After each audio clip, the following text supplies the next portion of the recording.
La Fundación Mexicana para el Desarrollo Rural, en sus primeras 5 décadas de vida, ha transformado para bien la vida de más de 500,000 familias rurales. Estamos hablando de 500,000 de familias rurales, brindándoles la oportunidad de tener una mejor calidad de vida y, desde luego, apoyándolas sembrando trabajo.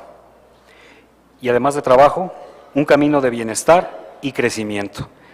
Creo prudente felicitar a la Fundación por estos primeros 50 años de vida y me parece importante no perder un poquito el foco de este tema, de este concepto tan importante que son 5 décadas y, lo más importante, 500,000 familias que han sido beneficiadas.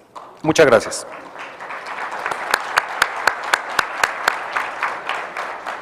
Y bueno, es momento de comenzar el tercero y último panel de este foro. El tema: organización y educación, la educación social para revertir la pobreza y elevar la productividad del campo. Este tercer panel está integrado por Silvia Schmelkes del Valle, presidente de la Junta de Gobierno del Instituto Nacional para la Evaluación de la Educación, y ella es expositora. Un aplauso, por favor. De igual forma, también nos acompaña el señor Ken Schwedel, presidente del Foro de Desarrollo Rural y Seguridad Alimentaria, como moderador. El señor José María Basagoiti, consejero de la Fundación Mexicana para el Desarrollo Rural, y el señor, por favor,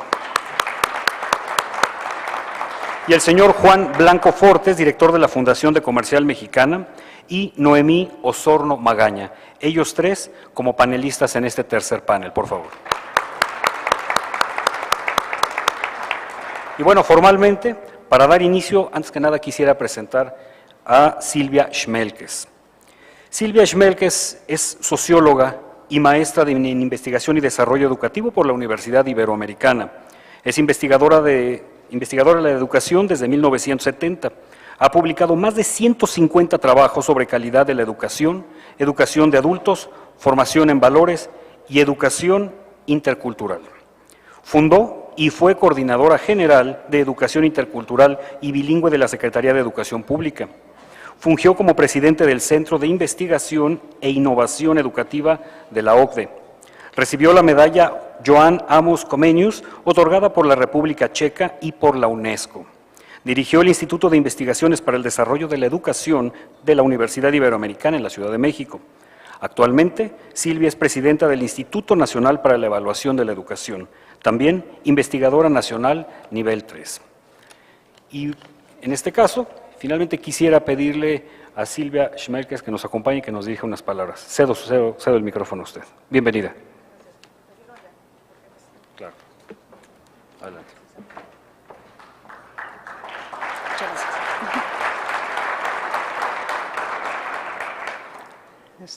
Hay una proyección, ahí está, perfecto. Bueno, pues antes que nada, muy buenas tardes a todos, a todas, y pues una felicitación a la Fundación Mexicana para el Desarrollo Rural por estos 50 años de trabajo. 40 de ellos yo he estado muy cercana de su proceso y de su evolución, y pues la verdad me da muchísimo gusto y me honra el poder estar aquí celebrando con la Fundación este importantísimo aniversario y pues sobre todo los logros que han tenido a lo largo de estos 50 años. Me pidieron que me dirigiera a ustedes esta tarde hablando de la importancia de la educación en el medio rural y voy a hacer algunas consideraciones generales al respecto. Pasamos la siguiente, por favor. Yo tengo aquí, ¿verdad? ¿O no? ¿Sí? ¿Cómo? ¿Esto funciona? Sí. Eso sí. Ya. Bueno, quisiera antes que nada pues situarnos un poco en la problemática del medio rural para situar la educación en esta problemática. Y bueno, pues calificando un poco lo que ha sucedido en los últimos años, quizás en los últimos 30 años, como un proceso de abandono del campo mexicano que se manifiesta pues en un conjunto de indicadores. Uno de ellos es que del Producto Interno Bruto solamente el 6.8% procede del campo. Otra es la enorme migración, tanto del campo a la ciudad como del campo a Estados Unidos en concreto. La creciente dispersión de la población rural, en gran parte justamente por la migración, migra una enorme cantidad de gente y se quedan las comunidades muy pequeñas, pero también por la falta de seguridad pues de la tierra y sobre todo de los animales, que hace que las familias rurales se vayan a vivir ahí donde están sus tierras y sus animales y sea sumamente difícil llevar los servicios hacia allá.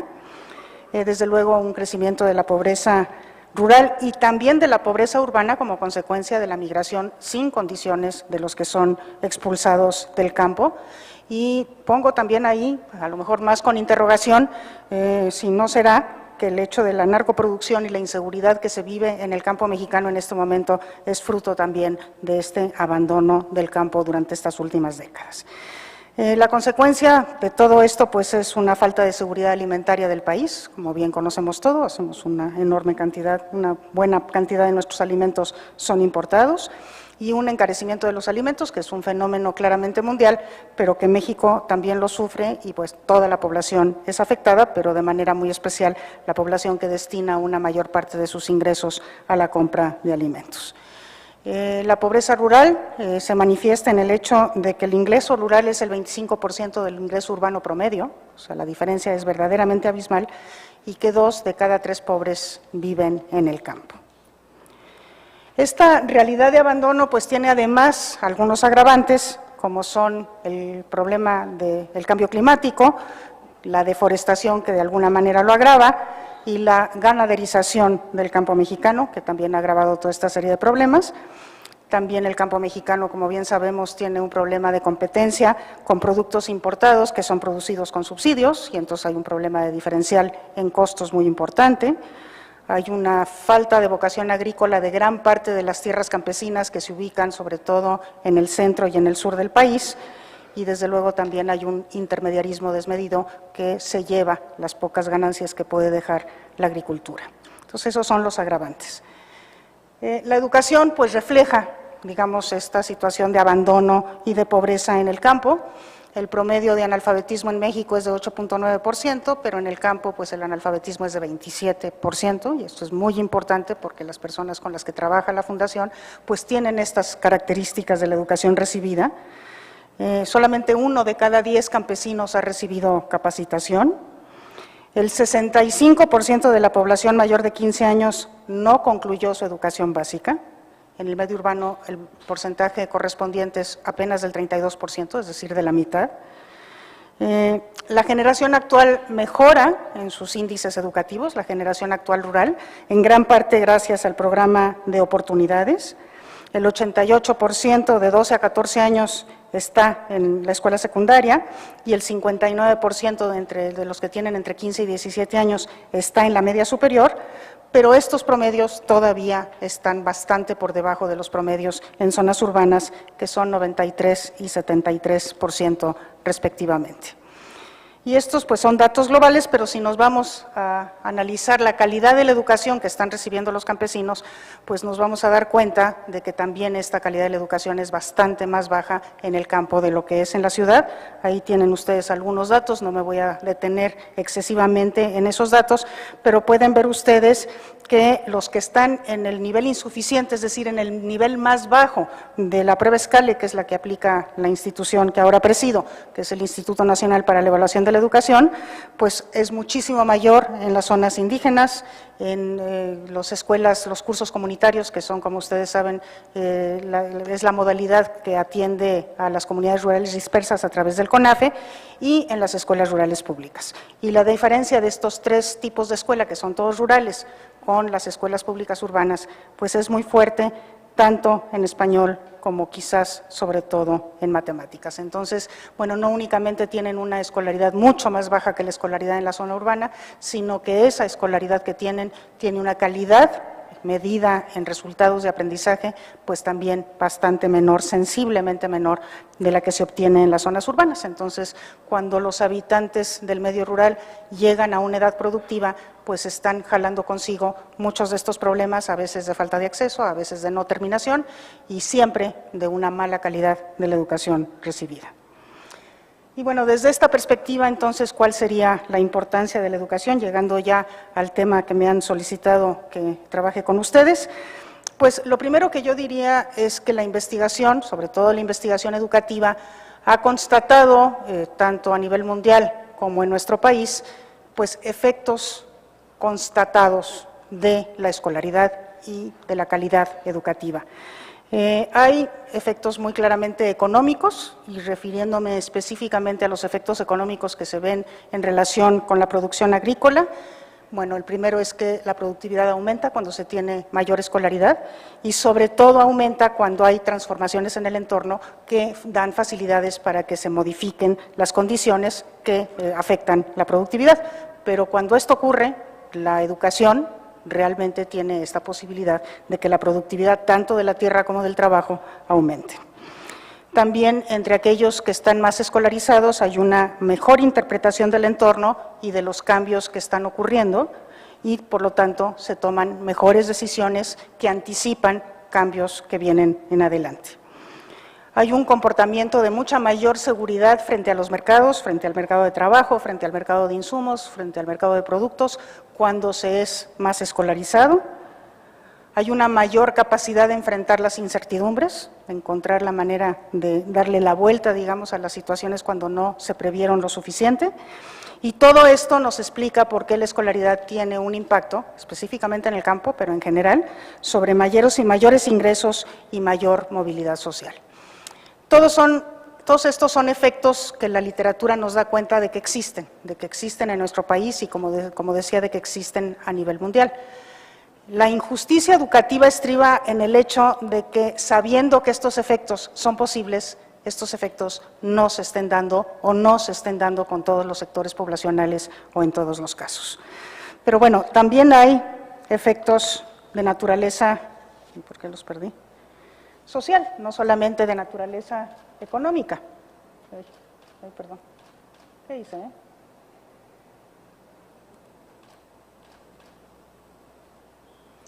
Y los efectos sociales pues también son sumamente importantes de la educación. Desde luego, las personas que están más escolarizadas y con mejor calidad en esa escolarización tienen mayor confianza en otros y en las instituciones, y esta confianza es lo que de alguna manera explica que existe un tejido social a partir del cual se puede construir una sociedad en crecimiento y dinámica. También las personas más escolarizadas o las regiones donde hay mayor escolaridad es donde se da una mayor participación cívica y política. Esto explica por qué haya mayor participación en organizaciones, hay una tendencia a asociarse más de aquellos que están más escolarizados. Desde luego hay una repercusión en la salud, aquellos que están más escolarizados cuidan mucho más su salud, la previenen mucho mejor y la atienden cuando falla, y también la escolaridad disminuye claramente la fertilidad, y bueno, todos estos efectos sociales pues de alguna manera conducen a que quienes tienen mayor educación pues tienen también las posibilidades de vivir una vida más digna, como cada quien defina la dignidad de vida. Y por otro lado, por último, la educación tiene constatados efectos de naturaleza intergeneracional.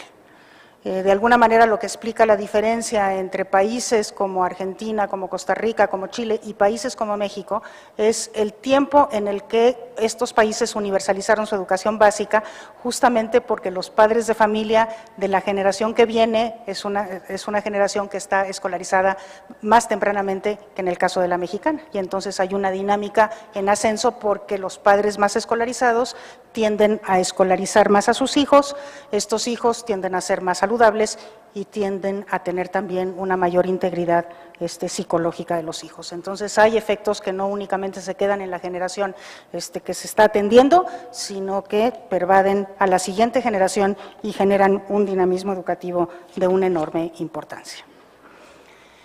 Cuando hablamos de desarrollo rural y hablamos de la educación vinculada al desarrollo rural, pues fundamentalmente estamos trabajando con jóvenes y con adultos, estamos proporcionando una educación a jóvenes y adultos, y las más de las veces esta educación no es una educación escolarizada, sino es una educación pues no formal, a veces inclusive informal.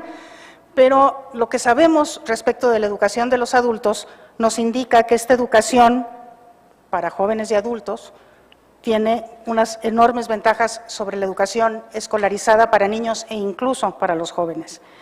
Y la primera es que en términos generales esta educación aprovecha lo que los jóvenes y los adultos ya tienen por experiencia, ya saben y ya valoran. Y sabemos que el conocimiento campesino es un conocimiento muy potente, muy fuerte, que hay una orientación natural del campesinado a experimentar y una orientación científica en ese sentido del campesinado que si se sabe aprovechar puede tener muy buenos resultados, que dentro del medio rural pues hay valores muy claros, tanto familiares como de convivencia, la importancia de la comunidad y la importancia del servicio al otro es sumamente alta, y luego una fortaleza cultural y comunitaria muy fuerte entre los campesinos. Y en la medida en que todas estas virtudes puedan aprovecharse desde la educación se vuelve muy potente.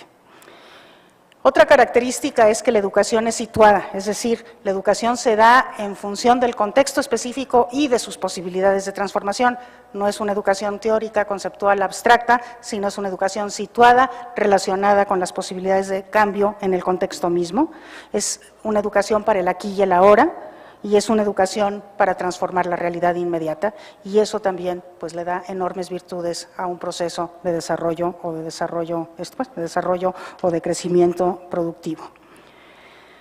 También la educación de jóvenes y adultos tiene esta posibilidad de partir del análisis crítico de la realidad actual, de la realidad concreta, local, incluyendo el papel que cada uno juega en esa realidad local. Se parte de ahí, de ese análisis con criticidad de lo que está ocurriendo, y eso permite identificar los cambios necesarios, pero no solamente eso, sino comprometerse con lo que a cada uno le toca hacer para lograr esos cambios que se necesitan, cosa que la educación escolarizada no produce. Una cuarta característica de la educación de jóvenes y adultos es que se aprovecha la agencia humana, la capacidad del ser humano de transformar el entorno y de hacer cultura, porque el joven y el adulto tienen la capacidad de aplicar en forma inmediata aquello que están aprendiendo. También, y esto también está muy claramente investigado, lo aprendido previamente se potencia con un proceso de educación de adultos y de participación en procesos de desarrollo.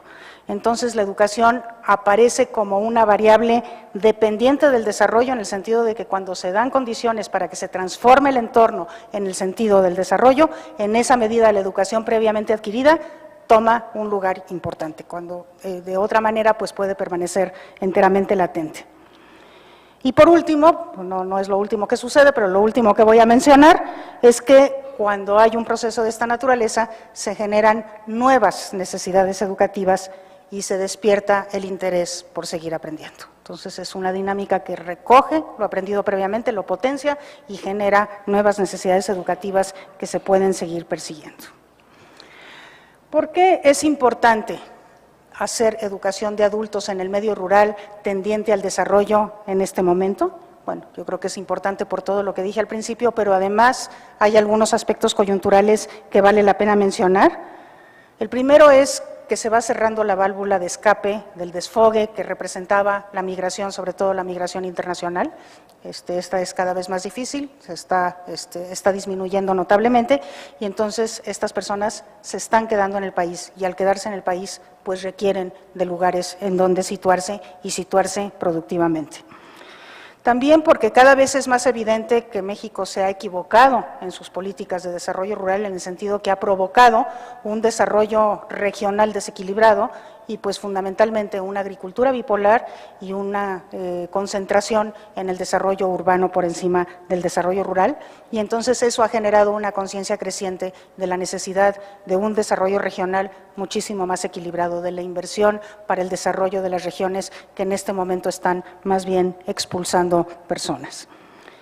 También creo que eso es una cosa que está ocurriendo en este momento y lo vemos discutir mucho más que antes, esta visión de que la pobreza se combate no con dádivas o no con transferencias directas de recursos económicos, sino con alternativas de naturaleza productiva. Eso está muy vinculado a esta necesidad de un desarrollo regional equilibrado, pero es evidente que el verdadero combate a la pobreza pues tiene que ver con dar opciones productivas de desarrollo.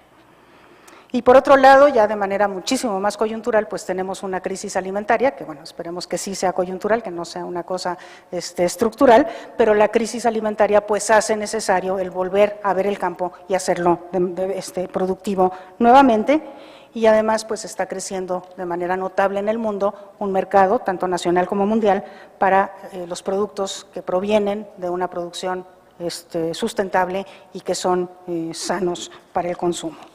Entonces, estas son todas coyunturas que nos llevan a decir tiene que haber una muchísima mayor inversión en la educación y en el desarrollo en el medio rural. Si esto es así, pues, ¿cuáles serían las exigencias educativas para un proceso de esta naturaleza? Bueno, pues, evidentemente necesitamos una educación productiva, una educación para una producción no de cualquier tipo, sino una producción claramente sustentable y una producción orientada a la seguridad alimentaria, una producción claramente orientada a asegurar que los mexicanos tengan que comer, los que viven en el campo y los que viven en la ciudad.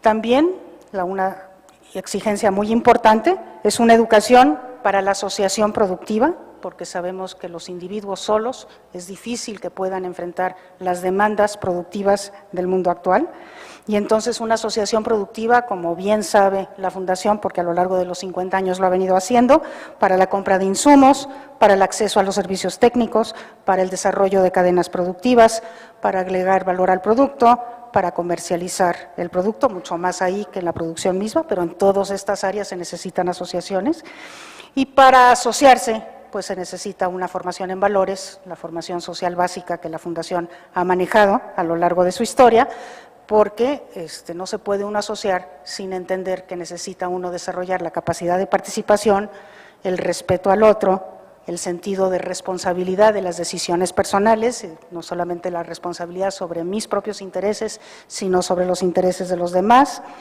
la posibilidad de tomar decisiones escuchando al otro y ojalá tomar las decisiones basadas en consenso, pero cuando no se logra consenso, la posibilidad de respetar la decisión de la mayoría, la necesidad de tener la justicia como un valor máximo que tenemos que buscar entre todos, el cuidado del otro, el cuidado del medio ambiente, el cuidado de la familia, el cuidado de los hijos como un valor fundamental y finalmente pues perseguir el bien común como un propósito de la acción asociada de todos aquellos que participan.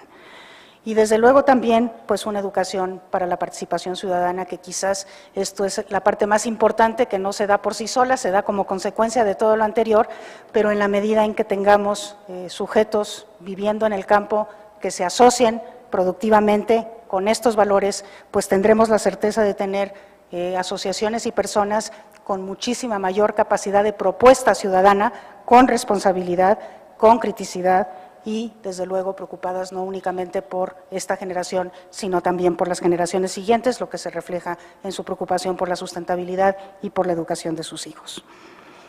Y ya para terminar, quisiera hacer un par de reflexiones finales. La primera es esta reflexión en el sentido de que la educación por sí sola no genera el desarrollo, porque el desarrollo depende de muchísimas otras cosas, depende de que existan los factores productivos puestos, digamos, en el escenario, y requiere de que existan recursos, y requiere de que exista voluntad política para tomar riesgos, requiere muchísimas otras cosas, pero lo que sí tenemos la certeza de poder decir es que sin educación el desarrollo carece de la calidad que emana justamente de la activa participación de los beneficiarios en los procesos de desarrollo en estos mismos procesos. El hecho de que el desarrollo tiene esta capacidad de aprovechar la educación previa, tanto la formal como la no formal o la informal, y que despierta la necesidad de recibir mayor educación y genera desde ese punto de vista una dinámica virtuosa. Y la última reflexión que quiero hacer es que es necesario ver a la educación como un derecho humano fundamental. Un derecho humano que no prescribe, que está presente a lo largo de toda la vida como derecho, que se da a lo largo y a lo ancho de la vida, uno nunca deja de aprender, siempre puede seguir aprendiendo a cualquier edad y por eso es un derecho a lo largo y a lo ancho de la vida, que es un derecho humano clave porque sin educación no se pueden hacer valer los otros derechos humanos fundamentales, entonces no es que haya una relación jerárquica del derecho a la educación, pero sin el derecho a la educación, sin la vigencia del derecho a la educación, muchos otros derechos como el derecho a la libertad de expresión, como el derecho a la salud, como el derecho a una vida sana, saludable, pues difícilmente se pueden cumplir si no se cumple el derecho a la educación. Y a mí me parece que el reto del desarrollo está justamente en vincular este derecho a la educación con la vigencia de los demás derechos humanos para el logro de una vida digna. Y yo tengo la convicción de que en ese proceso está y ha estado a lo largo de su historia la Fundación Mexicana para el Desarrollo Rural. Muchísimas gracias por escucharme.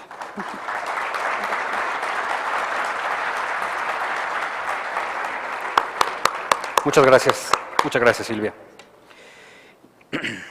Ahora quiero presentar a Ken Schwedel, moderador de este panel.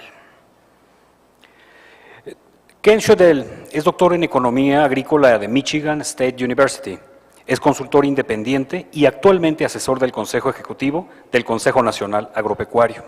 Ha participado en varios grupos de trabajo para la elaboración de políticas para el sector agropecuario y fue responsable para la elaboración de la política de cadenas.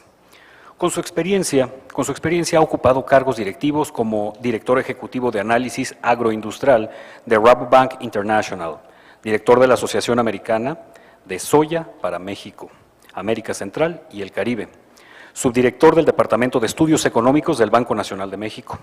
También colaboró como extensionista agrícola en el Ministerio de Agricultura y Ganadería de Venezuela y fue consultor al Programa de Comercialización Agropecuaria en Costa Rica. Es socio consejero del SUCARNE, consejero del Fondo de Inversión de Capital de Agronegocios II, Sofagro, y de la Fundación Mexicana de Desarrollo Rural. Además, participa en el Consejo Asesor del Programa de Negocios de la Universidad Iberoamericana. En este momento, cedo la palabra a Ken Schwedel. Adelante, por favor. Gracias. Vamos a empezar esta parte del panel, donde vamos a seguir la misma mecánica en lo, que seguimos en la mañana. Voy a preguntar a cada uno de los panelistas un poquito una reflexión sobre lo que habíamos escuchado, lo que están haciendo, y después empezamos con una dinámica del propio panel y también vamos a tomar preguntas del público. Quisiera empezar presentando Ligia Noemí Osorno Magaña, quien es directora general del Instituto Nacional de Desarrollo de Capacidades del Sector Rural, INCA Rural.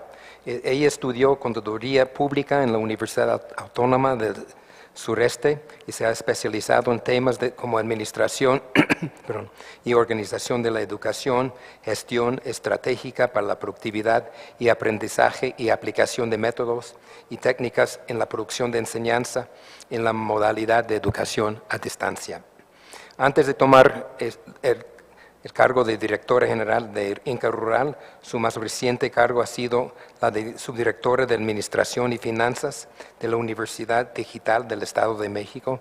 Fue de 2007 hasta hace unos meses, y también de Comercialización y Mercadotecnia en la Administración Portuaria Integral 2006-2007.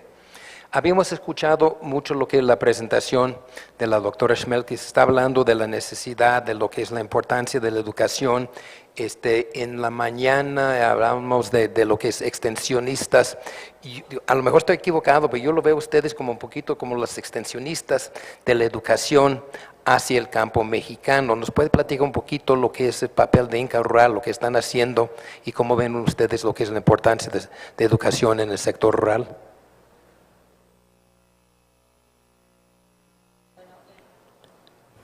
Bueno, antes que nada, muy buenas tardes a todos. Felicitar a la Fundación por su 50 aniversario.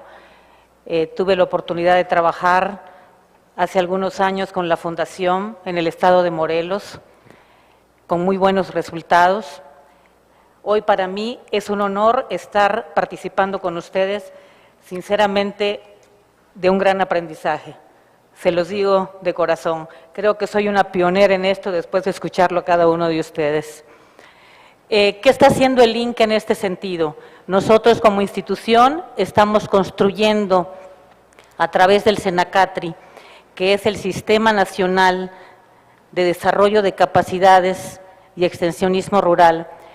Estamos construyendo desde los territorios rurales con los gobiernos de los estados y la SAGARPA, identificando prioridades locales, los sistemas productos y las actividades familiares.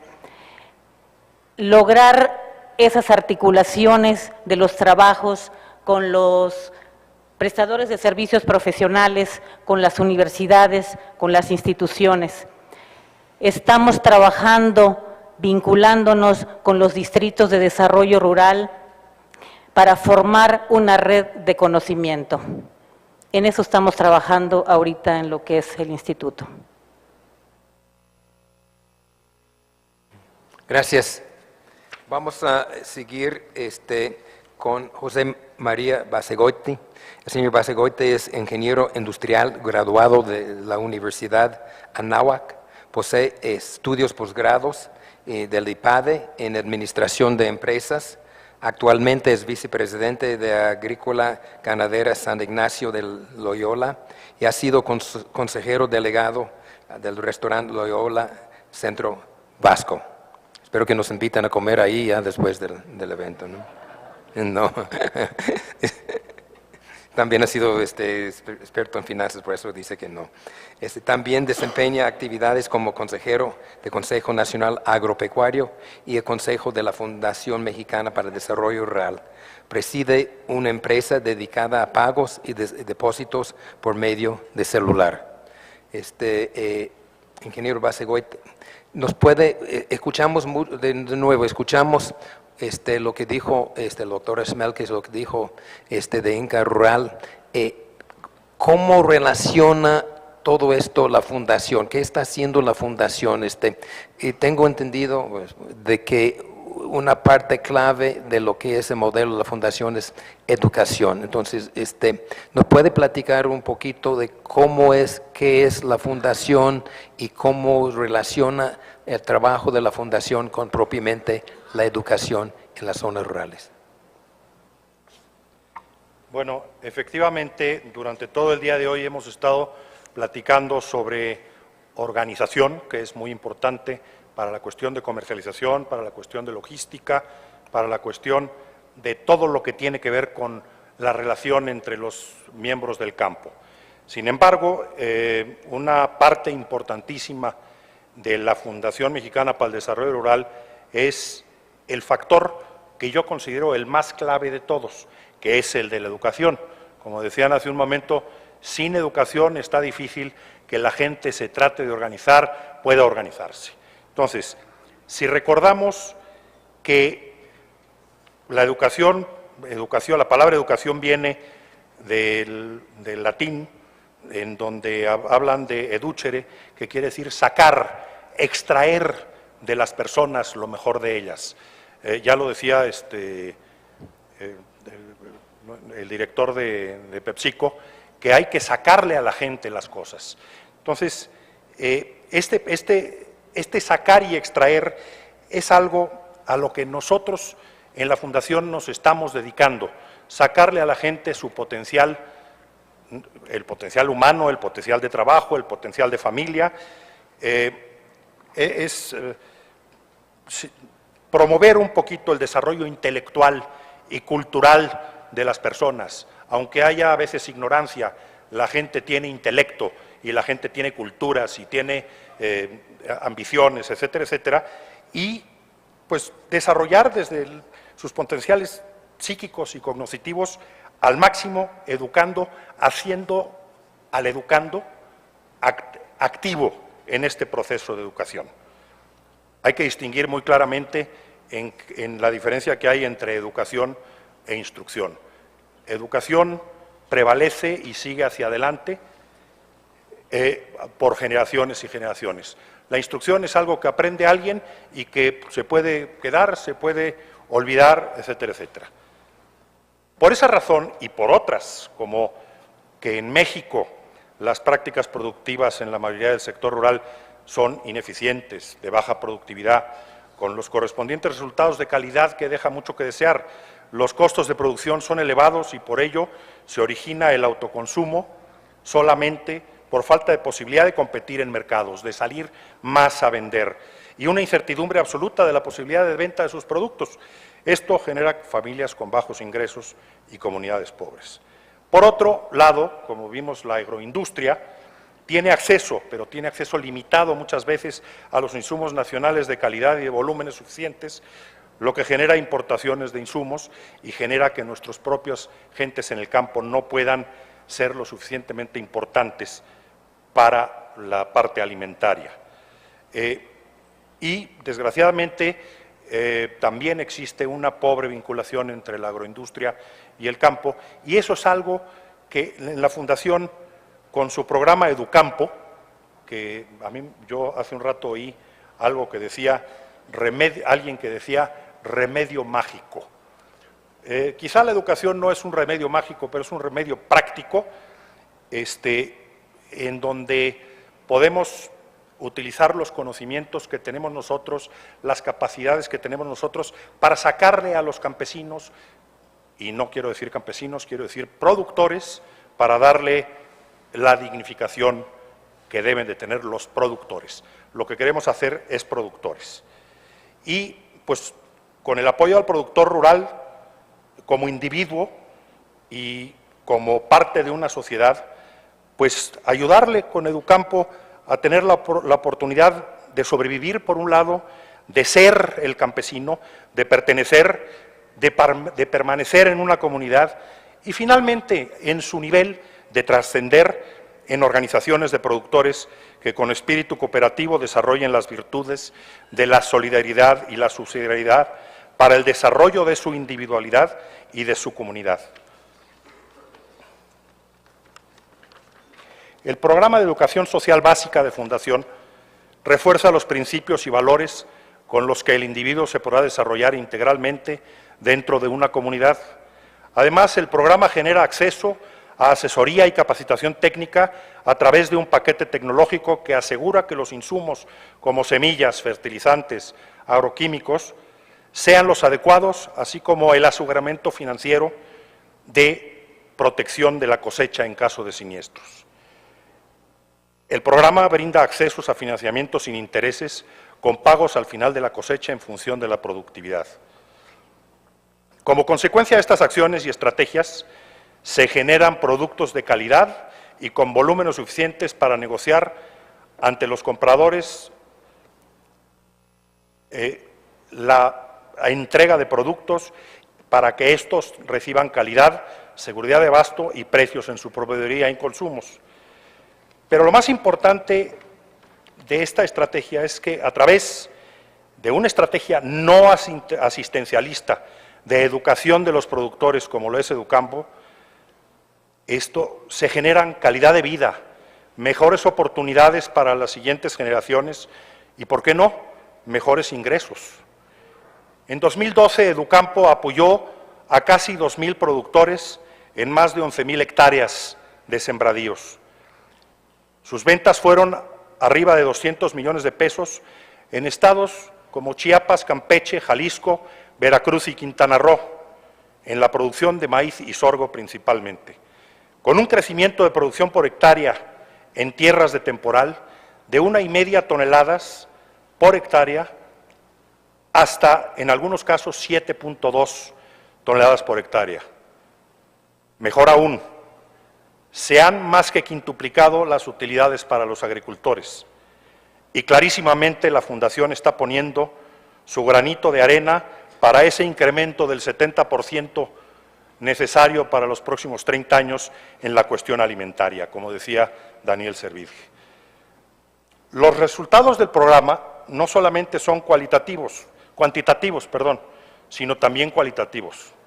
La educación y el extraer del productor sus aptitudes, desarrollarlas en áreas de su individualidad y su comunidad, genera capital social a través del fortalecimiento y formación de sociedades de producción rural. Se genera un espíritu de solidaridad en la comunidad. La visión personal de los productores es como eso, productores con un enfoque de mercado. Los productores ya ven en el campo como un negocio que, además de generar riqueza, reactiva la economía local de las comunidades. Existen ya estructuras de vinculación comercial con estrategias concretas que ayudan también a esta parte importante de lo que hace la Fundación. Lo más importante es la parte humana del modelo. La autoestima y la seguridad de los productores ha aumentado y se ha desarrollado de manera que la puedan transmitir a su familia, a su comunidad y a sus descendientes. Se ha favorecido el arraigo en el campo y las comunidades, que es un problema que tiene nuestro país en este momento. El arraigo es muy escaso en las comunidades agrícolas, y no solo agrícolas, pecuarias también y rurales. La familia se ha integrado a la actividad productiva. Con la misma filosofía de solidaridad, la Fundación le da especialmente importancia a la mujer mexicana y en la zona rural, con la finalidad de consolidarla como lo que es, el pilar de la familia en términos de valores y principios. Como decía el secretario esta mañana, México es un matriarcado. Todo esto se hace a través del programa En Pro de la Mujer, que atendiendo a mujeres con baja autoestima, mujeres sin ingresos propios o familiares, mujeres con pasividad e individualismo y aquellas con escasa oportunidad de empleo, se les genera confianza y valoración de su papel en el ámbito familiar y de la comunidad, y se les da la capacidad de aportar sobre el gasto familiar y de ser mujeres desarrolladas para sobresalir en la comunidad. Mujeres realizadas como seres humanos. Se han generado 50,000 horas de formación en pro de la mujer en muchos de estos estados de los que hemos platicado. En el año 2011, como parte de la educación integral del ser humano de las áreas rurales, se inició el programa Sembrando Salud, con la finalidad de orientar a los educandos el fomento de la cultura de prevención de enfermedades relacionadas con el sobrepeso y la obesidad, como pueden ser, entre muchas ellas, la diabetes. Esto que les comento, todo esto que les estoy comentando, no es más que una probadita de lo que hace la Fundación desde hace 50 años, con un cariño por la familia rural mexicana y librando los escollos de una obra como esta, como son, en primer lugar, la reticencia de los futuros productores. Créanme que son reticentes, pero si se les saca lo que hay que sacarles, aprenden y desarrollan a los demás. Que están acostumbrados estos productores a hacer las cosas a su manera. Hay escasez de personal capacitado para atacar de manera masiva esta gran oportunidad que tenemos como fundación y que tenemos como país, y existen escasos recursos materiales y económicos para llevar al campo todas las mejores prácticas de una manera integral como lo queremos en la Fundación. Es indispensable que como mexicanos pensemos que esto es solo un granito de arena en la solidaridad hacia nuestros semejantes, y que solo se trata, aunque con mucha historia, de una porción pequeña de lo que se puede hacer, puesto que las áreas rurales del país son infinitamente mayores y las alternativas de cultivos y de trabajo son grandes. Pensemos en rural, no solamente en agropecuario, sino en un rural globalizado en donde la agricultura, la pesca, el ganado, etcétera, etcétera, forman parte de todo esto. Las oportunidades están allí. Son 32 estados, los estados de la República, y la Fundación enfoca sus baterías fuertemente, principalmente en 5. Yo creo que con el apoyo de políticas públicas y la bonomía de más mexicanos, estamos seguros en la Fundación, en nuestra Fundación y en todas aquellas que de alguna manera se dedican al desarrollo rural, que podríamos conquistar muchas más hectáreas y muchos más toneladas de producción de productos agropecuarios que son necesarios para la ayuda a la garantía de la seguridad alimentaria de nuestro país. Esta Fundación seguirá con su lucha por el desarrollo rural de nuestro país, y seguiremos los que estamos en la Fundación educándonos a nosotros mismos para sacarnos esa bonomía y esa posibilidad de hacer que los mexicanos salgan adelante en todos los medios, y para educar a nuestros prójimos en la productividad, valores y principios que hagan de nuestro país un país más grande. Muchas gracias.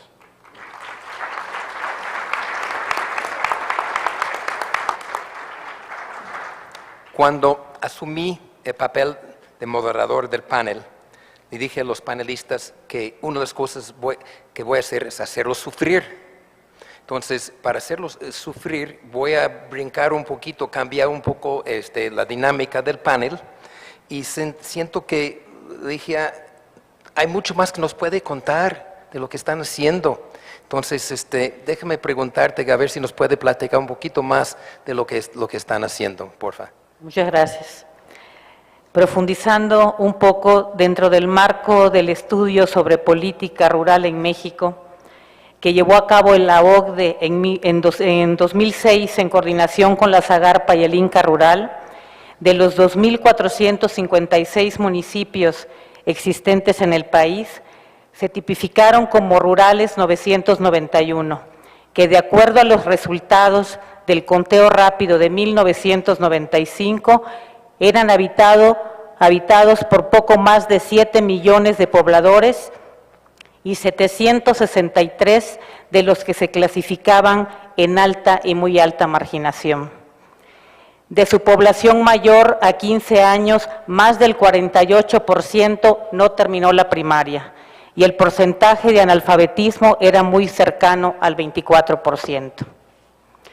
Asimismo, se tipificaron otros 987 municipios como rurales semiurbanos con alrededor de 17,5 millones de habitantes, de los cuales 444 se clasificaban de alta y muy alta marginación, de los cuales poco más del 38% de sus pobladores mayores a 15 años no terminaron la primaria y su porcentaje de analfabetismo se acercaba al 16%.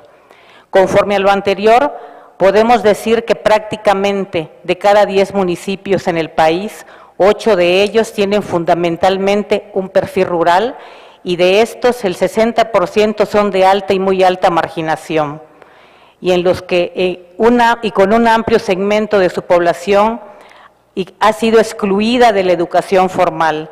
También encontramos los siguientes aspectos. Sus principales actividades productivas, laborales y económicas se centran en el aprovechamiento primario de los recursos naturales. La lógica de la organización productiva principalmente se sustenta en las unidades de producción familiar. No obstante lo anterior, en los últimos años se ha incrementado de manera sostenida la realización de actividades complementarias fuera de la unidad familiar. El campo presenta una alta dispersión poblacional con altas dificultades de acceso a servicios de comunicación, información y educación. Frente a este panorama, es necesario impulsar una nueva forma de instrumentar estrategias para el desarrollo de capacidades del campo mexicano. En este sentido, resulta pertinente observar las tendencias que en los tiempos recientes se han venido presentando para este tema. Primeramente, podemos señalar la tendencia de nuevos modelos que fortalezcan el diseño y aplicación de estrategias de intervención que centran sus esfuerzos formativos en las personas y sus procesos de aprendizaje, alrededor de su vida y de su trabajo, dándoles un papel más activo en la construcción de sus capacidades, superando los viejos esquemas centrados en la enseñanza, donde el técnico investido como instructor decía y el instruido escuchaba, o en el mejor de los casos el instructor explicaba para que el instruido entendiera, a fin de lograr la transmisión de los conocimientos, habilidades y actitudes, que sea dicho de paso, refuerzan la pasividad y el paternalismo. De este modo, la implementación de métodos sustentados en enfoques participativos ha cobrado día con día mayor terreno y aceptación como un camino con mayores posibilidades y certidumbre para propiciar el desarrollo de capacidades. En ello se reconoce que son las propias personas las que deben generar sus aprendizajes dentro del contexto social y cultural en que llevan a cabo su vida y su trabajo, donde establecen diversas interacciones con los miembros de su familia, comunidad, organización, empresa u otros espacios de participación ciudadana, a fin de llevar a cabo las tareas que les son requeridas para cumplir con sus propósitos de mejora, sean de índole económico, social, ambiental o humano. Esta visión es fundamental para el caso de nuestro campo, donde la riqueza de los saberes locales que se manifiestan en nuestras comunidades rurales, particularmente son las indígenas, Son de gran valía para impulsar un verdadero desarrollo rural sustentable. Por otra parte, la realidad nos ha demostrado que cualquier acción de capacitación, formación o asistencia técnica, a su vez debe ser íntimamente vinculada con una estrategia de desarrollo, expresada en iniciativas de cambio de prácticas tecnológicas u organizacionales, inversión productiva, organización social y desarrollo empresarial, dotación de bienes públicos o construcción de ciudadanía, entre otros aspectos. En este marco, desde la experiencia del Inca Rural, apoyar el desarrollo de las capacidades en la población rural en aras de construir a superar las condiciones de la pobreza e impulsar los índices de productividad, implica abordar una perspectiva territorial. Reconociendo los saberes locales, los modelos productivos prevalecientes y las formas tradicionales de las asociaciones. Por ello, consideramos que los servicios profesionales del conocimiento, tal como lo mandata la Ley de Desarrollo Rural Sustentable, deben articularse con el marco del Sistema Nacional de Capacitación y Asistencia Técnica Rural Integral, mejor conocido como el SINACATRI, que mencioné hace un rato, a efecto de lograr esquemas de articulación, aprovechamiento y vinculación de capital territorial en materia de desarrollo de capacidades. Por ello, el Inca Rural, en su carácter de Servicio Nacional de Capacitación y Asistencia Técnica Rural Integral, ha venido trabajando para instrumentar dos grandes transformaciones en los servicios profesionales.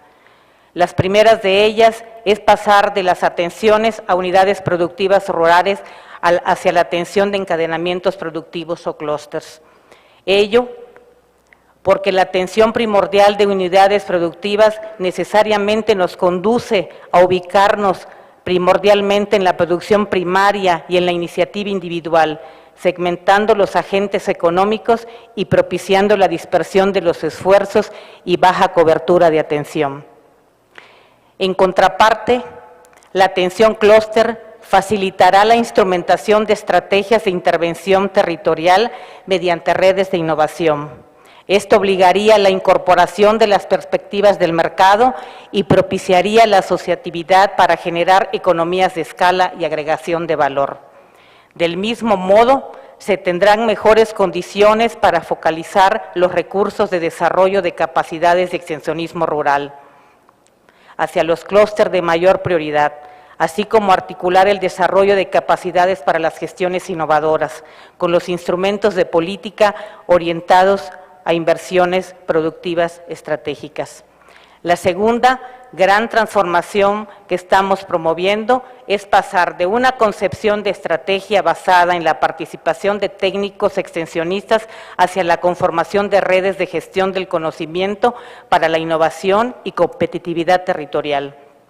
Es tiempo de colocar en el horizonte de desarrollo de redes de gestoras del conocimiento para la innovación conforme lo requiere cada clúster territorio, redes en las que participen los prestadores de servicios profesionales capaces de colaborar y promover la participación e interacción con centros de investigación, instituciones de educación técnica y superior, organizaciones de la sociedad civil, empresas, técnicos de otras estrategias gubernamentales y todo el capital territorial que tiene la posibilidad de contribuir en el desarrollo de las capacidades de la población rural. Estas dos transformaciones implican la construcción de un SINACATRI que se conciba como un bien público totalmente orientado a la innovación y a la competitividad que facilite la emergencia de los clúster territorios inteligentes, capaces de impulsar su propio aprendizaje. De este modo, nuestra convicción institucional está por el desarrollo de capacidades en el campo para la igualdad de oportunidades en el empleo, ingreso y calidad de vida de las familias campesinas. Muchas gracias.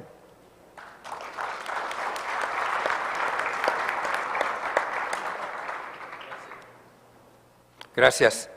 Y como el último que voy a hacer sufrir es Juan Blanco Fortés, quien es director de la Fundación Comercial Mexicana.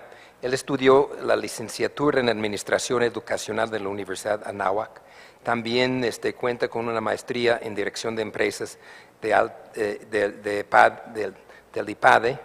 Y como si esos dos no fueran suficientes, también buscó 2 especialidades, una en Derecho Laboral y Seguridad Social del ITAM y en Psicología Cognitiva Conductual en el Instituto Interdisciplinar Cognitivo Conductual ICC. Y finalmente, y ya pues parece que pasé todo el tiempo estudiando, no sé cuánto trabajas, finalmente cursó un diplomado en Administración al Menudeo en Harvard Business School. Él ingresó en el Grupo Comercial Mexicano en 1979, ha ocupado diversas posiciones directivas como director de Recursos Humanos, director de Alimentación, Farmacias, Panaderías, director de Publicidad y Mercadotecnia y actualmente otras cosas es director de la Fundación Comercial Mexicana. Hemos escuchado durante esta sesión también las otras pláticas de lo que está haciendo la Fundación, el labor, los conceptos, y también sabemos, como que hemos escuchado en la comida, que el reconocimiento de varias empresas que ha apoyado la Fundación, pero queda la pregunta, ¿por qué? ¿Por qué lo está haciendo? ¿Qué ha visto? ¿Qué le hace apoyar la Fundación, digamos, en vez de un equipo de fútbol o lo que sea, ¿no? Muchas gracias por la invitación. Muchas felicidades, con toda mi admiración y respeto a la Fundación por estos 50 años de entrega y dedicación a la gente que más lo necesita en México. Quiero hacer memoria, y no es memoria de hace muchos años, pero hace 7 años llegaron con nosotros a Comercial Mexicana la gente de la Fundación con un proyecto fascinante, que en aquel momento era demasiado redondo para balón, que era Educampo. Yo me acuerdo que cuando nos lo platicaron, y lo recuerdo con mucho cariño porque lo platicaban con mucha emoción, nos decían todas las bondades que iba a tener ese proyecto, y coincidió con que en ese momento en Comercial Mexicana estábamos buscando redefinir la misión de la Fundación. Y entonces habíamos decidido que íbamos a buscar 5 puntos eje de cualquier obra con la que trabajáramos. Y digo que es demasiado redondo para balón porque le daba a esos 5 puntos ejes. El primero era que fuera afín a nuestro ADN comercial, y bueno, pues nosotros, miércoles de plaza, lo recuerdan, frutas y verduras, el campo está metido en nuestra sangre y es parte de nuestro tema de vida, ¿no? Entonces, ese primer punto lo cumplía perfectamente esta obra. El segundo es que fuera la raíz de un problema, porque no queríamos que fuera algo etéreo, que no pudiéramos ver, sino que fuera un problema práctico y que se pudiera resolver. Y ellos nos traían ir a 2 lugares innombrables, Jiquipilas no, a ayudar a una serie de campesinos a cuadruplicar sus ingresos y sus cosechas. Era un problema específico. Entonces, el segundo punto cubierto. El tercer punto, que no fuéramos nosotros solos en el tema, sino que pudiéramos multiplicar fuerzas con otras empresas o con otras fuerzas económicas para lograr que el problema se resolviera. Y entonces nos traían un proyecto en el que pues había una gente que iba a traer el fertilizante, había otra empresa que les iba a comprar la cosecha o que les iba a asegurar determinado precio de mercado por sus cosechas. Había otra persona que les iba a conseguir un crédito, porque no les iban a regalar nada, sino les iban a conseguir un crédito. Y nosotros teníamos que dedicarnos a educar. Esa iba a ser la vocación de Comercial Mexicana. Y ya vimos las historias de terror que nos contó de cómo está la educación rural en México y de las posibilidades que tiene educar al sector rural para que salga del tema en el que está, ¿no? Y lo más bonito de todo este tema era que en la propuesta que traían, les íbamos a hacer a cada uno de los productores que trabajaran con nosotros, los íbamos a hacer responsables de su propia realidad y de su propio destino y de su futuro y del de sus hijos. Hoy en la mañana platicaba con un cuate aquí en el pasillo y me decía que una de las cosas más interesantes que ha hecho con sus hijos es hacerlos independientes. Pues eso era precisamente lo que buscaba este proyecto, hacer estos señores en 5 años independientes, y esa era la promesa del proyecto. Que formara líderes, pero no nada más líderes, ese era el cuarto, que formara líderes para México, pero no nada más líderes, sino líderes que estuvieran cohesionados con su comunidad, que entre ellos se apoyaran y que entre ellos se cuidaran para que las cosas llegaran a un fin. Yo no sé, pero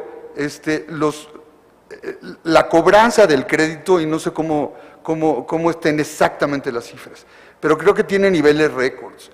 La gente, las comunidades pagaron los créditos de una manera impresionante. Ya van 5 años del proyecto. Y por último, y esta era una cosa que no tenía posibilidad de que no sucediera, que lograra algo a lo que se comprometiera y que pudiéramos medir los resultados. Y año con año la Fundación nos ha traído unos resultados espectaculares. Probablemente en algún año tuvieron un problema de lluvias, con todo y eso salieron adelante. Probablemente en algún año nosotros tuvimos algún bache por ahí, con todo y eso salieron adelante. ¿Cómo se elige con quién trabajar? Pues de esta manera, cuando te traen algo que cierra un balón. Eso es. Gracias. Gracias. Creo que bastante claro. Bueno, sabe, voy a dejar de usar títulos ya con nombres, ni siquiera apellidos. Silvia, tú escuchaste todo lo que había hablado los panelistas. ¿Qué opinas de lo que has dicho? ¿Quieres agregar algo sobre lo que escuchaste? Se me ocurren muchísimas cosas que decir y bueno, me suscitaron como una enorme cantidad de reflexiones. Una, yo creo que fundamental es cómo todo esto está abonando, todo lo que han dicho cada uno de ustedes, está abonando pues una visión diferente de México, ¿no? A un proyecto de nación distinto. Y yo creo que quizás el reto más grande que tenemos es pues poner eso en blanco y negro y empezar a trabajar en red para que ese diferente México sea posible, ¿no? Y bueno, estamos enfocándolo en el medio rural, pero evidentemente hay una estrechísima relación entre lo que pasa en el campo y lo que pasa en el país. Creo que no podemos entender el país sin entender lo que pasa en el campo, ¿no? Entonces, quizás un poco lo que me faltó, pues es esa como visión de futuro, como de país, que siento que en todo lo que se dijo hay elementos sumamente valiosos y además como muchísimas coincidencias. También me pareció notar que había, pues de repente ciertos trade-offs, ¿no? O sea, ciertas contradicciones en los propósitos que sería muy importante que también pudiéramos objetivarlos y tuviéramos como muchísimo cuidado, ¿no? Yo creo que podemos buscar la competitividad sin lograr el desarrollo de la persona humana o sin necesariamente lograr la sustentabilidad. Creo que podemos lograr el éxito económico sin lograr la equidad, ¿no? Y bueno, creo que todos estos conflictos de valores pues están de alguna manera presentes cotidianamente en todo lo que hacemos y que también sería muy bueno que pudiéramos pues aprovechar, digamos, este momento de estar reunidos ahora para sugerir que esto se ponga sobre la mesa y se pueda discutir más a fondo. Pero también la otra cosa que me pareció captar aquí, pues es que hay una influencia mutua, digamos, entre lo que se hace desde la sociedad civil, como la Fundación Mexicana para el Desarrollo Rural o como la Fundación Comercial Mexicana, y lo que se hace a nivel de política pública. Y a mí se me ocurre que ahí también se pueden estrechar muchísimo los lazos. Yo me preguntaba, bueno, pues todo esto que la Fundación ha logrado a lo largo de 50 años, desgraciadamente no se ha aprovechado lo suficientemente como para convertir los logros y los éxitos en políticas públicas exitosas, ¿no? Y también pues me ponía a pensar qué es lo que hace que una experiencia de sociedad civil valiosa se pueda convertir en política pública. Y pues se me ocurre que pueden pasar muchas cosas, ¿no? Y algunas de ellas creo que ya están pasando por lo que está haciendo el INCA, que me parece que ya de alguna manera está reflejando estas cosas, ¿no? Una de ellas es aprender de la experiencia, ¿no? O sea, qué es lo que sí se puede hacer y que produce resultados en el sentido deseado y qué es lo que no se debe de hacer. Yo creo que las dos cosas, y de alguna manera lo que dijo Ligia, pues creo que ya recoge muchos de estos aprendizajes, ¿no? Cómo podemos centrar el asunto en la persona, convertir los procesos en procesos verdaderamente participativos, lograr que estos procesos participativos trasciendan a lo asociativo a su vez pues tenga un impacto económico importante tanto en las personas como en el país. Bueno, yo creo que eso es, pero bueno, entonces por un lado es aprender, por otro lado pues es la posibilidad de replicar. Yo creo que eso también es como importante. Hay experiencias exitosas que, digamos, dadas, tomando en cuenta todas las condiciones necesarias que hay que tomar en cuenta, pues se pueden replicar. Hay cosas que ya podemos decir, bueno, pues esta experiencia la podría llevar a otro lado y ajustándola a las condiciones y a los contextos se puede replicar. Y yo creo que hay una tercera manera de influir sobre la opinión pública, que es el decir, para que este tipo de procesos tengan mejores resultados se necesita un apoyo de políticas públicas en X o Y sentido, ¿no? Y yo creo que también eso tendríamos que poderlo precisar. Y creo que la última y la más difícil manera de influir en política pública pues es el decir, ¿y esto cómo lo podemos escalar? ¿No? O sea, yo creo que pues una de las grandes preguntas que tenemos todos es pues cómo podemos, lo que decía de alguna manera Chema, ¿no? Hacer que pues haya más hectáreas y más productos y más productores, ¿no? ¿Cómo podemos escalar este asunto y cómo necesitamos de una política pública apoyadora de este proceso para poderlo escalar? Creo que todas esas cosas pues conviene como que en estos, el inicio de los próximos 50 años de la Fundación nos pongamos a pensar en ellos y pues en todos esos procesos yo rescataría el papel de la educación, ¿verdad? O sea, sí me parece que es nuevamente la educación, no lo que los genera, pero sí lo que dota de calidad, el que estos procesos efectivamente puedan ser humanos, puedan ser solidarios, puedan tender a la sustentabilidad, que me parece otra palabra clave que hay que seguir insistiendo en ella, y bueno, puedan entonces conducir a un país distinto tomando en cuenta el campo. Gracias. Bueno, gracias. Había una pregunta para ti, yo creo que también quisiera que lo contestara Ligia también. Alguien hizo la pregunta de todos los puntos que habías mencionado, ¿cómo los va a ligar? ¿Y quién lo haría? ¿El gobierno, empresa, etcétera, etcétera? De cierta manera lo platicaste, pero ¿hasta dónde es el papel de políticas públicas de gobierno? ¿Hasta dónde va a intervenir? ¿Hasta dónde está el papel de la empresa, la sociedad civil? ¿Quién debe de participar, cómo, dónde y qué? Y ya tiene un medio minuto para contestarlo. Pero ¿quién? Bueno, ¿por qué no empiezas tú? ¿No? Tu visión de dónde, cuál es el papel, hasta dónde y cómo liga los puntos que había mencionado Silvia en la plática.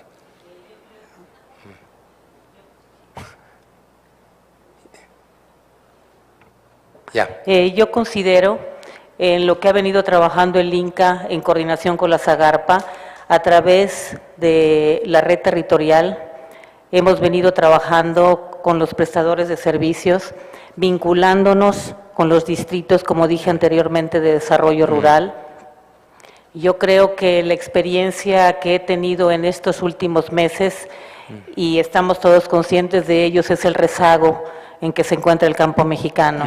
Platicaba con Silvia hace un rato precisamente cuando estábamos en la sala de las experiencias que en este poco tiempo me he encontrado en un recorrido que se ha hecho por el campo, porque bien nos ha instruido el señor secretario que ya no tenemos que estar en oficina, sino tenemos que tener los pies en la tierra. Tener los pies en la tierra y acercarnos a los productores y dar la capacitación y prepararlos. Y como bien menciona Silvia también, yo creo que tenemos que desaprender un poquito para poder empezar a aprender cosas nuevas, dejar un poco todo esa inercia en la que muchas instituciones estamos y vincularnos entre ellas para que no estemos trabajando, pues ahora sí que desarticuladamente. Silvia, ¿tú quieres agregar algo? Pues déjeme preguntarle más o menos la misma pregunta a Juan. Ustedes como empresa se metió en todo esto. ¿Es su papel como empresa, como sociedad civil, de estar involucrado en lo que es el desarrollo del campo, de la educación, o es en verdad algo que debe dejar al gobierno? No, claro, es un papel de todos los mexicanos, de todos los mexicanos. Chema, en esto, ¿cómo tenemos lo que es la fundación? Una parte muy importante. Aquí la pregunta era de quién, cómo, cuál ha sido la experiencia trabajando con el apoyo de lo que son empresas como el caso de Juan, y también qué tipo de apoyos, cómo hemos relacionado con los gobiernos en términos de las actividades. Sí es importante decir que uno de los éxitos y de las partes importantes de la Fundación es la grandísima buena relación que se tienen con los gobiernos de los estados, que están preocupados por hacer las cosas mejor. Deberíamos de tener más estados preocupados por hacer las cosas mejor, pero esto a veces no se puede por la limitación de recursos. Pero sí es muy importante que estén, la mañana Juan Carlos Cortés decía que esto tiene que ser público-privado, que el gobierno tiene que estar, pero yo creo que una parte grandísima de la responsabilidad social de la empresa y del empresario es ayudarle a México a poder salir adelante. ¿Y qué es lo que puede hacer la empresa? Pues ayudarle a los productores y a los empresarios agrícolas a poder generar más riqueza para que este país pueda salir adelante. Y reitero que eso solo se puede hacer ayudándole, más que ayudándole, convenciendo y sacando de los empresarios agrícolas sus bonomías y sus cosas buenas y promoviéndoles que se reúnan y se organicen para la producción y la productividad, promoviéndoles que se reúnan y se organicen para atacar a los mercados y promoviendo valores y principios, que es muy importante. Y otra cosa importante que a mí se me pasó mencionar es que una de las cosas que promovemos en la Fundación es tratar de darle empoderamiento a las comunidades. Un agricultor solo no puede, pero varios agricultores sí tienen el poder suficiente como para poder negociar, como para poder hablar más de tú a tú con el gobierno y con las empresas que los ayudan, etcétera, etcétera. Pero la parte más importante es esa parte que todas las empresas tenemos que tener de responsabilidad social. Gracias. Cambian un poquito de tema, pero me llamó la atención que empezaste tu intervención con el asunto de los recursos. Y hay una pregunta aquí para Ligia, para Enca Rural, que dice que qué posibilidades hay de que el PIC, creo que ese PEC, continúa para los próximos años. El PIC, Programa Integral de Capacitación. Okay. Hasta donde tengo entendido, continuamos para el 2014, el Programa Integral de Capacitación. Por lo menos. Yo creo que con un incremento, de ser posible, aquí tengo a mi contraparte, al doctor Galo, que es la unidad responsable por parte de la Zagarpa y con el que trabajo conjuntamente el programa, él como unidad responsable, yo como parte de la operación. Ajá. Y sí continuamos con el Programa Integral de Capacitación para el 2014. Pues a mí me es muy interesante que alguien hizo la pregunta, porque obviamente quiere decir que hay interés, que están haciendo las cosas que deben de hacer y deben de hacerlo bien. De otra manera, no hubiera interés en que continuara. Entonces, muchas felicidades en eso. Gracias. Me llamó la atención, no sé si alguien quiere comentar sobre este punto, que escucho varios de ustedes hablando en una manera u otra de valores. ¿Qué entendemos de valores? ¿Quién es que los define o quién los pone? ¿Dónde viene este concepto que han hablado ustedes? Pone Difícil de responder esa pregunta. Por eso le hice. Pero yo tengo, digamos, como un respaldo muy importante cuando hablo de valores, porque siempre que hablo de valores me refiero pues al código de valores que se ha querido dar el género humano a través de la Declaración Universal de Derechos Humanos y los derechos subsiguientes, ¿verdad? Entonces, detrás de los derechos humanos están los valores fundamentales que no son muchos, son muy pocos. Está el respeto a la dignidad de la persona, está la justicia, está el respeto a la vida, es el primero de todos, lo tendría que haber mencionado primero. Está la justicia, que es otro valor absolutamente fundamental, la libertad con responsabilidad y la solidaridad, ¿no?, que tanto maneja la Fundación. No son muchos, yo creo que podemos, o sea, discutir y poner uno más, uno menos, ¿no? Pero detrás está, digamos, este pensamiento que la humanidad se ha venido dando a ella misma para poder convivir mejor, ¿verdad? En este mismo tema, Chema, yo tengo entendido de que cuando la Fundación empieza a trabajar con los campesinos, forman una organización y son ellos mismos que definen sus propios valores. ¿Es cierto y nos puede platicar un poquito más de eso? Si bien es cierto que los valores de una organización se tienen que definir entre los miembros de la organización, es muy importante que las individualidades de esa organización cuenten con valores y principios lo suficientemente sólidos desde el punto de vista de derechos humanos, de solidaridad, de responsabilidad social, de responsabilidad personal, de comunidad, familiares, etcétera, etcétera. Si el individuo no cuenta con unos valores, pues es difícil que en una sociedad se generen otros valores que a lo mejor son diferentes a los del individuo. Esa es la parte importante de Educampo, que hay una educación social básica en la que tratamos de imprimirle a la gente esos valores que lo van a poder llevar a poder sacar de sí mismos su capacidad de trabajo y su capacidad como seres humanos. Vamos a antes de terminar, quisiera dejar que los panelistas pues pueden tener la última palabra. Vamos a empezar aquí a mi derecha, llegando hasta doctora final. Juan, ¿quiere decir? Yo creo que, bueno, en nuestro caso, esta obra en la que participamos tiene la posibilidad de que se puede replicar y se puede multiplicar, y que se puede multiplicar con ayuda del gobierno, con ayuda de la iniciativa privada y con ayuda del que quiere entrarle. Yo les conmino a que se acerquen a esta obra, porque yo creo que es una obra que puede ayudar muchísimo al país, y de veras es una obra que da resultados. Chema. Bueno, ¿yo qué puedo decir? Como consejero, pues estoy plenamente convencido de que lo que hace la Fundación es algo que está en la base para ayudar. Lo más importante es que nos encontremos, como decía yo hace un rato, en que podamos influir o tener el apoyo de las políticas públicas por un lado, y por el otro lado contar con la bonomía de los mexicanos y la bonomía que ha habido en esta fundación desde que don Lorenzo Servidje la inició.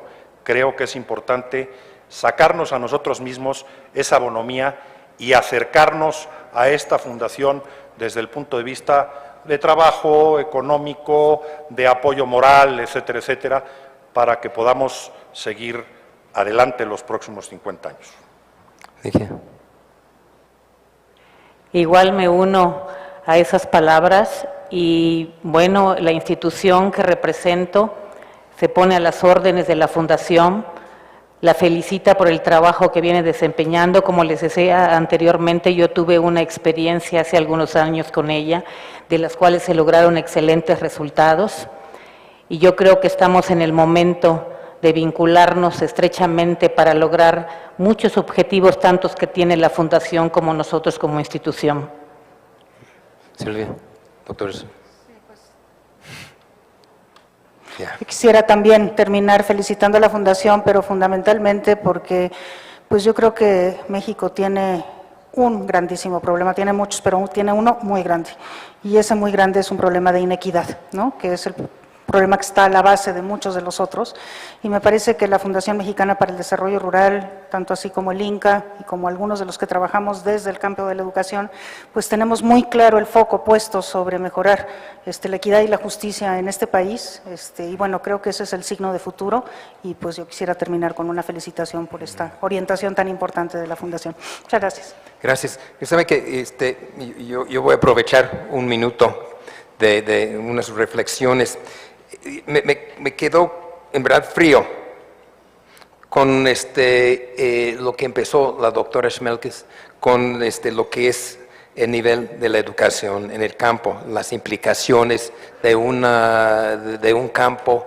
Siempre habíamos hablado de un campo mal nutrido, pero también mal nutrido educativamente. Es en verdad espeluznante esta situación, y más aún comparado con el nivel urbano. Pero también me brincó la atención lo que es la importancia, lo que son las implicaciones, lo que puede hacer.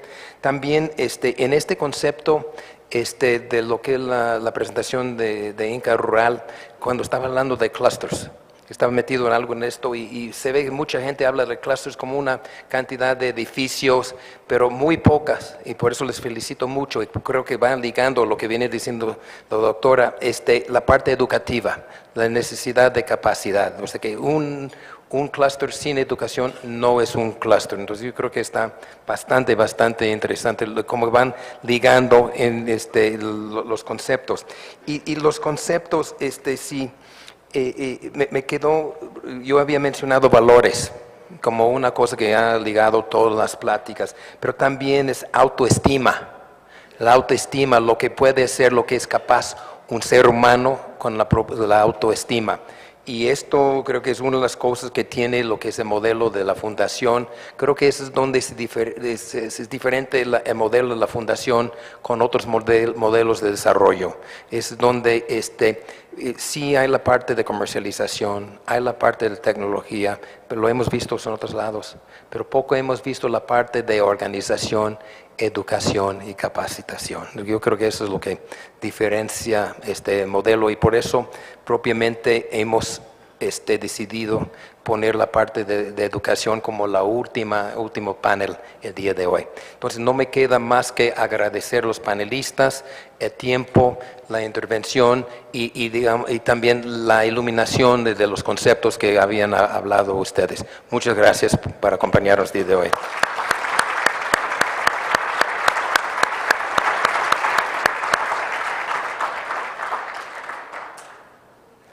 A continuación, quisiera pedir, por favor, a Ignacio Pérez Lizaur, presidente del Consejo de Educación de la Fundación Mexicana del Desarrollo Rural, nos acompañe para entregar los reconocimientos, por favor. ¿Cómo no? Muchas gracias. Sin más preámbulos, les agradecemos mucho su participación y reconocemos su contribución en el evento de hoy.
Le pido, por favor, si no se retira para la foto, con todos los panelistas, por favor, si se pueden quedar de pie y aprovechar el momento histórico para la foto, por favor.